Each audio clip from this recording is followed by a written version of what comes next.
जल्दबाजी में दोस्तों इंसान कुछ ऐसे कदम उठा लेता है जिसका पछतावा उसे पूरे आजीवन बना रहता है। और कुछ ऐसे गलत फैसले हो जाते हैं जिंदगी में जल्दबाजी में, जिसके कारण कुछ परिवार तिनके की तरह बिखर जाते हैं साथियों, और एक इंसान की मौत हो जाती है। आज की जो सच्ची घटना मैं आप सभी लोगों के सामने लेकर आया हूं दोस्तों, उसमें भी कुछ ऐसा होता है कि कुछ परिवार बिखर जाते हैं और एक इंसान की मौत हो जाती है। नमस्कार, जय हिंद। कैसे हैं आप सभी लोग? आशा करता हूं आप सभी लोग अच्छे होंगे। एक बार फिर स्वागत है कहानी आपकी मेरे इस यूट्यूब चैनल में। दोस्तों, आज की जो सच्ची घटना है वह है उत्तर प्रदेश की, और उत्तर प्रदेश के पास में एक जिला पड़ता है हापुड़, और हापुड़ के पास में एक गांव पड़ता है लज्जापुरी। लज्जापुरी में रहने वाला एक इंसान मुकेश, जिसकी उम्र है तकरीबन 35 साल, और मुकेश की पत्नी प्रियंका, जिसकी उम्र है तकरीबन 32 साल। मुकेश के 3 बेटे हैं और एक बेटी भी है। दोस्तों, घटना स्थल होती है 18 सितंबर 2023 को। मुकेश की पत्नी प्रियंका अपने पति के यहां से अपने मायके के लिए निकलती है 18 सितंबर के लिए, और बुलंदशहर अपने मायके में पहुंच जाती है।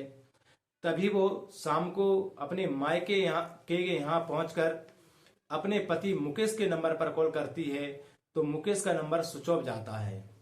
तब वो देखती है कि हाँ, किसी कारणवश मेरे पति का मोबाइल स्विच ऑफ हो गया होगा, शायद बैटरी ना होगी उसमें। इस तरीके से वह शाम को रात में एक बार और ट्राई करती है, फिर दोबारा ट्राई उस पर नहीं करती है। दूसरा दिन व्यतीत होता है दोस्तों, सुबह भी वो ट्राई करती है, तो फोन उसका लगातार मुकेश का स्विच ऑफ जाता है। प्रियंका सोच में पड़ जाती है कि आखिरकार क्या हो गया है कि उनका नंबर स्विच ऑफ जा रहा है।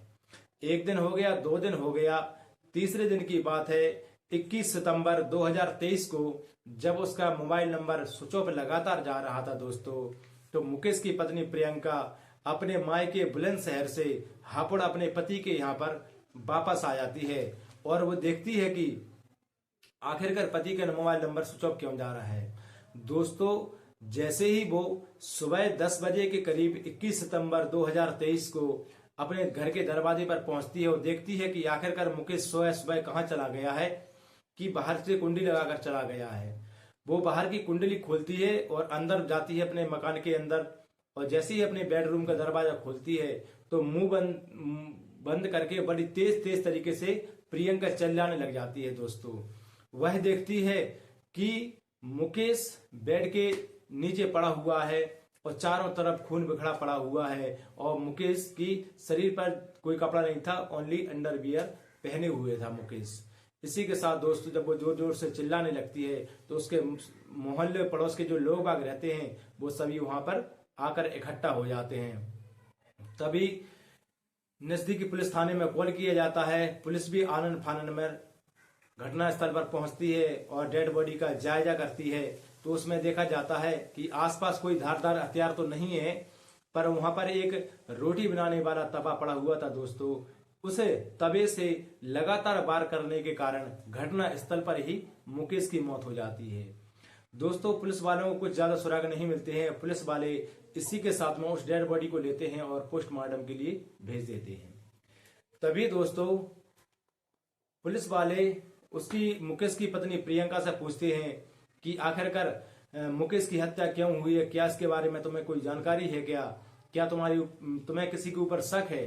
तभी मुकेश की पत्नी प्रियंका कहती है, सर, शक ही नहीं, पूरा मुझे भरोसा है कि मेरे पति मुकेश की हत्या सगे उसके भाई राकेश और विनोद ने की है। तो पुलिस वाले पूछते हैं आखिरकार उसके भाई राकेश और विनोद अपने भाई की हत्या क्यों करेंगे। तभी प्रियंका कहती है कि साहब, मेरे पति के पास में एक प्लॉट है जो उन्होंने अपनी कीमत से लिया था, और इसी के चक्कर में विनोद और राकेश दोनों उसके बड़े भाई हैं, वो हमेशा इसको गाली गलौज और मारने पीटने की बात करते रहते हैं। मुझे लगता है कि इसी कारण बस उन्होंने मेरे इसकी हत्या कर दी है। पुलिस प्रियंका के तहरीर पर राकेश और विनोद के पास पहुंचती है, उनसे जांच पड़ताल करती है और पूछती है, तो विनोद और राकेश का एक ही जवाब होता है कि साहब, लड़ाई झगड़े तो आपस में होते रहते हैं, पर हम इतने नीच और गिरे हुए इंसान नहीं हैं कि छोटी सी जमीन के टुकड़े के कारण अपने भाई की हत्या कर सकते हैं। पुलिस वाले उनकी कुछ बातों को समझते हैं और वहां से चले जाते हैं। दूसरे दिन आकर वो पूछताछ करते हैं अड़ोसी पड़ोसियों से, तो अड़ोसी पड़ोसी लोग बताते हैं कि नहीं साहब, विनोद और राकेश अच्छे इंसान हैं, भले ही मुकेश की लड़ाई झगड़ा चलता था लेकिन वो उसकी हत्या नहीं कर सकते हैं। दोस्तों इसी कारणवश पुलिस उनको, राकेश को और विनोद को छोड़ देती है और अपनी जांच पड़ताल स्टार्ट करती है। दोस्तों जब जांच पड़ताल स्टार्ट करती है तो उसमें से कुछ भी सुराग नहीं मिलता है। इसी के तहत उस पुलिस वालों को डाउट जाता है उसकी पत्नी प्रियंका के ऊपर। जब वो प्रियंका का मोबाइल टेस्ट करते हैं तो उसमें भी कुछ भी कोई सुराग या कोई नंबर नहीं मिलता है। ऐसे ही राकेश और विनोद का भी मोबाइल सीडीआर पर डालकर, सर्विलांस पे डालकर चेक किया जाता है तो उसमें भी कोई ऐसा नंबर नहीं पाया जाता जिसके ऊपर पुलिस को शक जा सके। दोस्तों लास्ट नंबर रह गया था, पुलिस के पास लास्ट रास्ता रह गया था कातिल तक पहुंचने का, कि जो इंसान मर चुका है मुकेश, उसके मोबाइल का। जैसे ही मुकेश का मोबाइल लेकर उसका नंबर सर्विलांस पे डाला जाता है तो दोस्तों उसमें एक नंबर निकल के आता है, जो नंबर रजिस्टर्ड रहता है हुसैन के नाम से। और हुसैन, मैं बता दूं आपकी जानकारी के लिए, हुसैन की उम्र है तकरीबन 33 साल और वह बुलंदशहर के पास का किसी गांव का रहने वाला होता है। दोस्तों दरअसल जैसे ही हुसैन का नंबर सीडीआर पे डाला जाता है तो उसकी लोकेशन मालूम चल जाती है। तो उसके घर पर पहुंचते हैं पुलिस वाले, तो उसकी पत्नी मिलती है नसरीन। नसरीन से जानकारी की जाती है कि उसका पति तो एक दुकान करते हैं और 2 दिन से घर पर नहीं आए हैं। नसरीन के 2 बेटे भी रहते हैं। इसी के साथ में पुलिस उसको लगातार छानबीन कर रही थी और जो हुसैन है वो भागता कर रहा था, उसका नंबर भी स्विच ऑफ जा रहा था। जैसे ही 23 सितंबर को सुबह सुबह जब वो वापस लौट कर हापड़ आया हुसैन, और उसने देखा कि मैं उस मौत के बारे में देखूं जाकर क्या हो गया है। जैसे ही वो अपना मोबाइल चालू करता है उसकी लोकेशन पुलिस के वालों के पास पहुंचती है। पुलिस वाले उसको हापड़ बस स्टैंड पर धर दबोचते हैं दोस्तों और उसको पकड़कर पुलिस थाने ले आते हैं। जैसे ही हुसैन पुलिस की गिरफ्त में आता है तो बिना परेशान किए पूरा अपना जुल्म कबूल कर लेता है दोस्तों, और वो पुलिस के सामने बताता है कि पूरी वारदात कब हो और कैसे हुई। दोस्तों जब हुसैन बताता है कि मेरी और मुकेश की आज से 1 महीने पहले फेसबुक पर दोस्ती हुई थी और दोस्ती के दौरान मुकेश समलैंगिक जो सेक्स का काम रहता है, मर्द मर्द को सेक्स के लिए प्रोत्साहित करते हैं और इच्छुक भी रहते हैं।